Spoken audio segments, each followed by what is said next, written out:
HOA neighbor breaks into my garage to seize my classic car, but faces my gun-toting grandma. It all began when we moved into the neighborhood. After spending years living in a cramped apartment, Rachel and I were eager to start fresh. We found a charming, 3-bedroom house in a quiet suburban area with well-manicured lawns and tree-lined streets. The kind of place where you could finally own a house without the constant noise of city life, and where the biggest excitement seemed to be an HOA meeting or the occasional neighborhood barbecue. I'd always dreamed of owning a classic car, and the house we bought came with a 2-car garage. A perfect place to store and work on my pride and joy, a 1969 Ford Mustang Fastback. It wasn't just any car. This Mustang was a project I'd been restoring for years. Every detail had been painstakingly thought through, from the custom paint job to the upholstery. But the real work had been under the hood. The original engine had long since given out, so I decided to swap it for something more powerful, a 302 cubic inch V8 from a 1970 Mustang. It wasn't just an upgrade, it was my vision coming to life. It was a quiet Saturday when I decided to install the new engine. The sun was high, and it seemed like the perfect day to work on the car. After a few hours of wrenching, I had everything in place. The Mustang's new engine roared to life, and I couldn't help but grin from ear to ear. It was more powerful than I had imagined, and everything sounded perfect. But I didn't realize how loud it was until I took it for a quick test drive down the street. The engine rumbled with authority, shaking the air around me. I revved it a little just to feel the power. That's when I noticed Greg, the neighbor across the street. Greg was always outside, whether it was working on his yard or just standing in his garage, keeping an eye on things. I hadn't really thought much about him at first, but now, I couldn't ignore the way he was glaring at me from his driveway. "Hey, mind turning that down a bit? Some of us are trying to enjoy the afternoon in peace," he yelled, shaking his head in frustration. I wasn't sure if he was angry about the noise or just trying to make a point, but I figured it was better to head back inside before it escalated.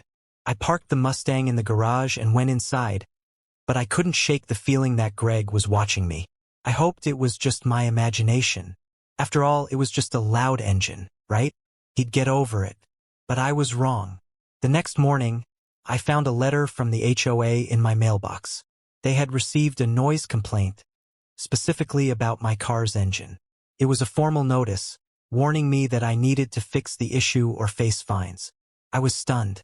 The noise hadn't been excessive, at least not by car enthusiast standards. I had worked hard to keep everything within the rules, but now it seemed like Greg was making this personal. I didn't want to cause trouble, but the idea of being forced to change the Mustang's engine after all the effort I'd put in felt like a punch to the gut. Rachel suggested we try talking to Greg, but I knew that wouldn't work. He wasn't the type to listen. He was the kind of guy who followed rules to the letter, and it seemed like he was already on a mission to get me to comply. Then, the next day, I saw him walking up to my front door. He didn't knock, just stood there, glaring. "Something's got to be done about that car," he said, pointing to the garage.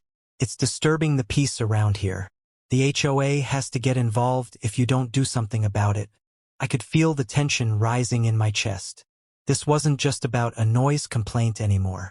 Greg was determined to get me to change my car's engine, and he wasn't going to stop until he did. The way he spoke, like he had some kind of authority, made it clear that he was willing to take things further. I didn't know it yet, but this was just the beginning. The next day, I decided I wasn't going to let Greg bully me into giving up my car. Rachel could see the frustration in my face as I paced around the living room.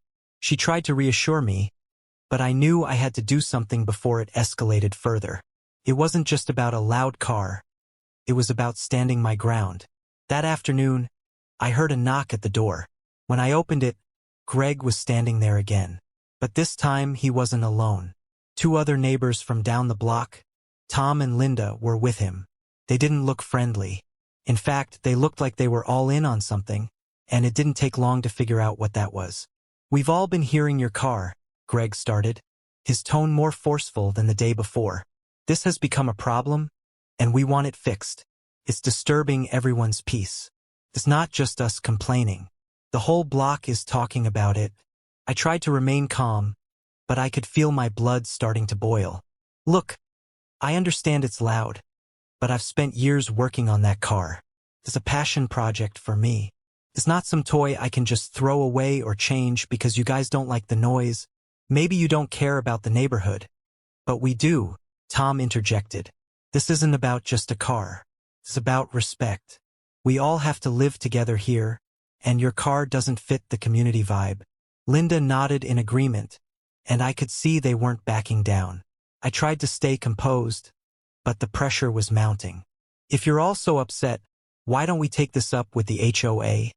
Since you're so concerned about community vibe? That's what we plan on doing, Greg said smugly. We've already filed another complaint, and they're going to inspect your car next week. I could feel my stomach sink. The HOA had been strict in the past with rules, and I knew they wouldn't take kindly to someone challenging their authority. I had a decision to make, either back down or fight this. I wasn't about to let some overly sensitive neighbors dictate what I could or couldn't do with my property. But before I could respond, I heard a voice from behind me. Is there a problem here? It was Rachel, standing in the doorway, arms crossed, looking directly at Greg and the others. Her grandmother, my grandma, who had been living with us for the past few months, was behind her, leaning on her cane with a look of pure disdain on her face. Grandma had a reputation for being fiery, and she was never one to back down from a confrontation, especially when it involved her family. We're just trying to talk some sense into your husband, Greg said, his voice a bit less certain now that Grandma had entered the scene. Talk some sense? Grandma scoffed. Sounds more like you're trying to bully him over a damn car. My grandson worked hard on that Mustang, and I don't think you should be meddling in his business. The other neighbors were taken aback. They hadn't expected Grandma to get involved. Greg's face turned a little red, but he tried to recover. It's not just about the car. It's the noise. Noise, noise, noise, Grandma interrupted, raising a hand. You don't like the noise? You think you own this neighborhood? Well, you don't. And neither do the HOA. There was a tense silence. The neighbors didn't know how to respond to Grandma's sharp words. Rachel stepped forward, her tone firm but calm. We'll handle it from here, Greg. Thank you for stopping by. But we don't appreciate the way you're going about this. With that, Greg and the others muttered something under their breath and left, their defeat palpable. Grandma, still holding her cane, gave me a knowing look. That's the spirit, she said with a wink. You don't let people push you around, especially over something you love. I was both relieved and impressed by how she handled the situation. But I knew this wasn't over yet. I had a bigger battle to face with the HOA. The next week, I received a letter from the HOA, as expected. They wanted to inspect the car and confirm whether it was in violation of the noise regulations. The letter made it clear that if they found the Mustang to be too loud, I'd be forced to make modifications or face fines. I wasn't about to let them dictate what I could do with my car, but the thought of fines was still a real concern. I started thinking about my options. How could I make the car less loud without losing its power or character? I knew there had to be a solution. That's when Grandma, who had been watching me mull over my options, suggested I take the car to a local mechanic who specialized in custom work. Don't mess with it yourself, dear, she said. Let someone who knows what they're doing handle it. You'll save yourself the headache. I followed her advice and made an appointment with the mechanic. After discussing the situation with him, he suggested a few modifications that would reduce the noise without compromising the car's performance. It wasn't cheap, but it seemed like the only way to avoid a confrontation with the HOA. I scheduled the appointment for the following weekend, hoping that I could solve the issue quietly before the HOA came to inspect. It was a relief to know that I had a solution, but I couldn't shake the feeling that Greg wouldn't stop until he'd pushed me to my limits. As I made the final payment for the modifications, I received a call from Rachel. She sounded panicked. You won't believe this, she said. Greg was out in front of the house, taking pictures of your Mustang. I rushed home, furious. By the time I got there, Greg was gone, but Rachel confirmed what she saw. He was out there for at least 10 minutes, she said, her voice tense. He was taking pictures from different angles, like he was trying to document something. I felt the familiar anger bubbling up again. This was going too far. Taking pictures of my car? For what? To send them to the HOA? To make some kind of case against me? It was invasive and downright creepy. I decided then and there that I wasn't going to let Greg win. I wasn't going to let him or the HOA make me feel unwelcome in my own neighborhood. That night, I sat down and did some research. I looked up HOA rules, noise ordinances, and even laws about harassment. If Greg wanted to play dirty, I needed to be prepared to defend myself. Rachel helped, combing through forums and articles, and even GrandMa got involved, offering her own colorful suggestions on how to teach Greg a lesson. Most of her ideas weren't exactly legal, but I appreciated the sentiment. The next day, I decided to confront Greg directly. I didn't want to escalate things, but I also didn't want him to think he could keep walking all over me. I waited until I saw him outside, trimming the hedges in his yard. Taking a deep breath, I walked over. "Greg," I called out, trying to keep my tone neutral. He looked up, a smug expression already forming on his face. "Well, if it isn't the neighborhood hot rodder," he said, his voice dripping with sarcasm. "Look, I don't want this to turn into a feud," I said, ignoring his jab. "But I need to know why you were taking pictures of my car." Greg straightened up, wiping his hands on his gardening gloves. "Oh, just making sure I have evidence for the HOA. In case they need to see what kind of disruption we're dealing with." "Disruption?" I asked, my voice rising slightly despite my best efforts to stay calm. "I've already taken steps to reduce the noise. The car's not even loud anymore." "Maybe not as loud," he said, shrugging, "but it's still an eyesore. Doesn't exactly scream family-friendly neighborhood, does it?" That did it. Any attempt at diplomacy went out the window. "An eyesore? It's a classic car, Greg. It's worth more than your entire landscaping budget." His face flushed, and for a moment, I thought he might actually lose his cool. But instead, he just smirked. "We'll see what the HOA has to say about that." As I walked away, I realized something. Greg wasn't just annoyed about the car. He hated the fact that I wasn't bending to his will. This wasn't about noise or appearances, it was about control. And if that was the case, he wasn't going to stop until he got what he wanted.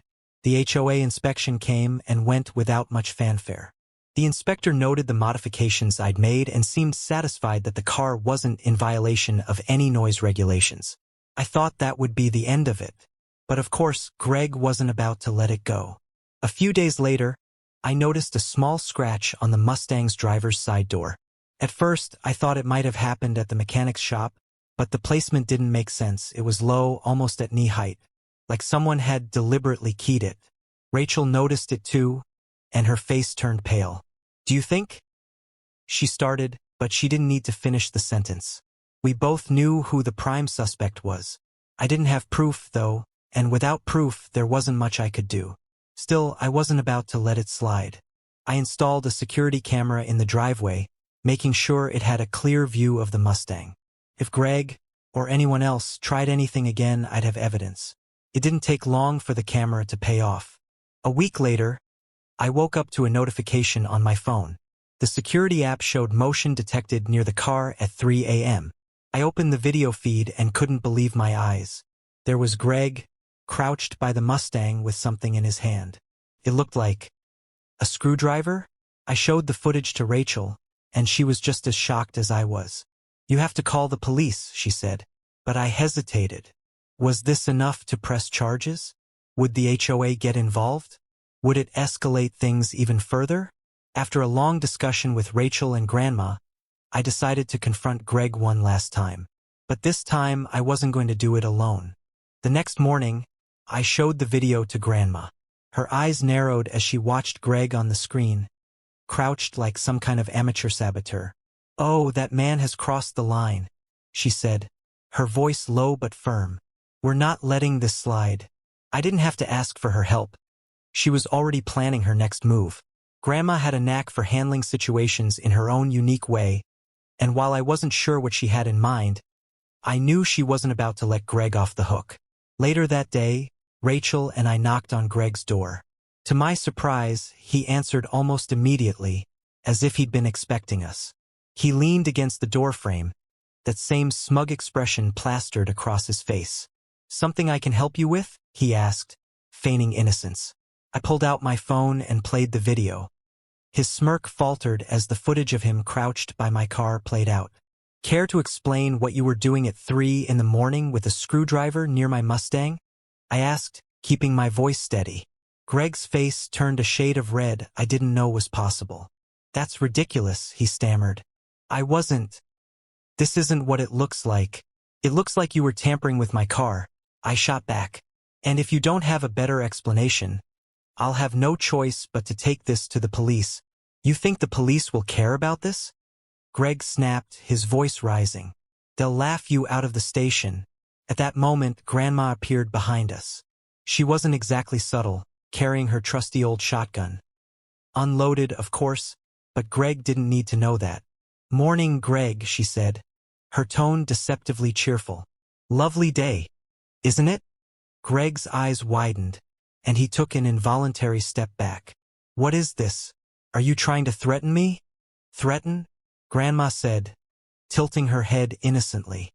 "Why, I'm just here to make sure we're all on the same page. You see, this is my grandson's car, and I take it very personally when someone messes with it."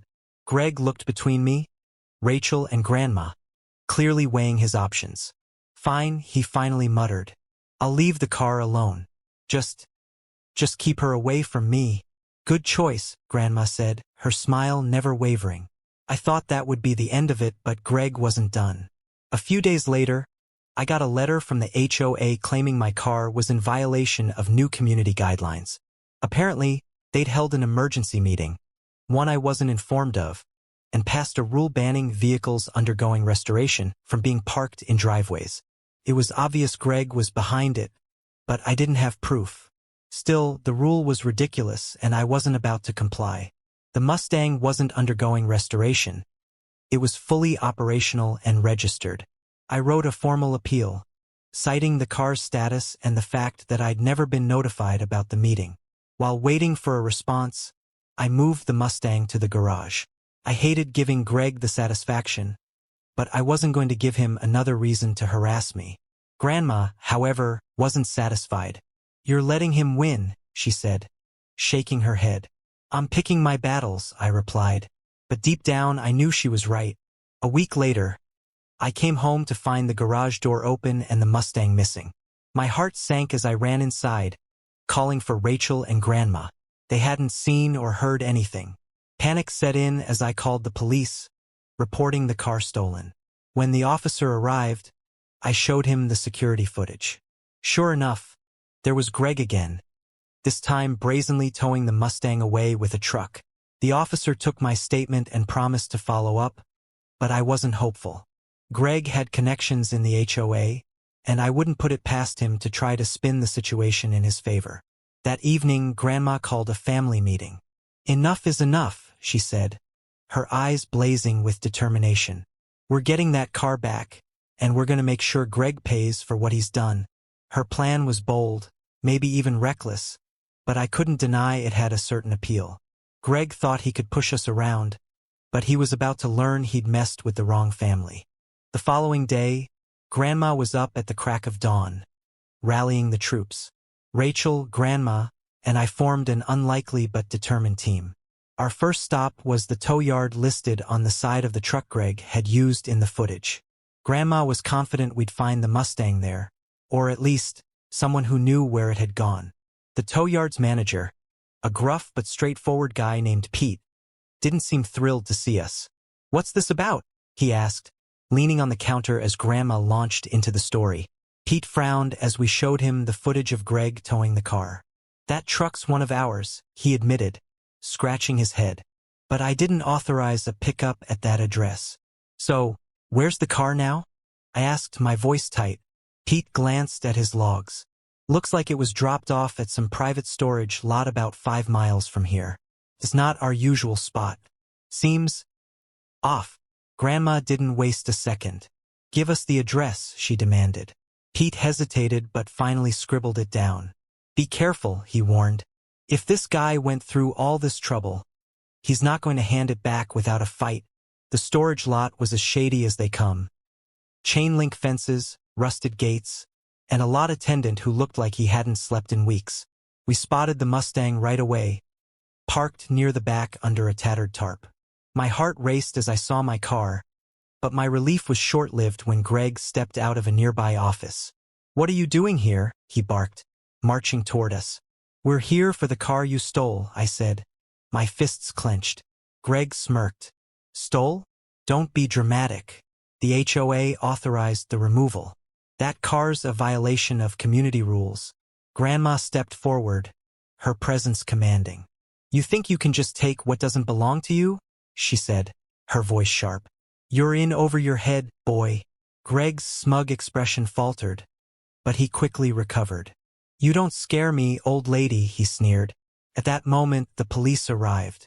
I'd called them before we entered the lot, hoping to avoid exactly this kind of confrontation. The officers listened to both sides, but Greg's story quickly fell apart when Pete arrived to back us up. "This guy used my truck without proper authorization," Pete explained, glaring at Greg. "I'm not taking the fall for whatever scam he's running." The police didn't need much more convincing. They ordered Greg to hand over the keys to the storage unit where he'd stashed the Mustang's keys and documents. As we watched, Greg's bravado crumbled, replaced by a panicked, defeated look. With the Mustang back in my possession, I thought the ordeal was finally over. But GrandMa had other plans. "He's not going to stop," she said. "We need to hit him where it hurts." Her idea was simple but brilliant. Expose Greg's antics to the HOA and the wider community. Using the security footage, witness statements, and Pete's testimony, we compiled a comprehensive report detailing Greg's harassment and rule-breaking. Rachel helped put everything together into a presentation that GrandMa insisted on delivering at the next HOA meeting. The meeting was packed, with residents eager to hear what GrandMa had to say. She didn't disappoint. With her signature mix of charm and authority, she laid out the case against Greg, ending with a simple question. "Is this the kind of person we want representing our community?" The room erupted into murmurs and head nods.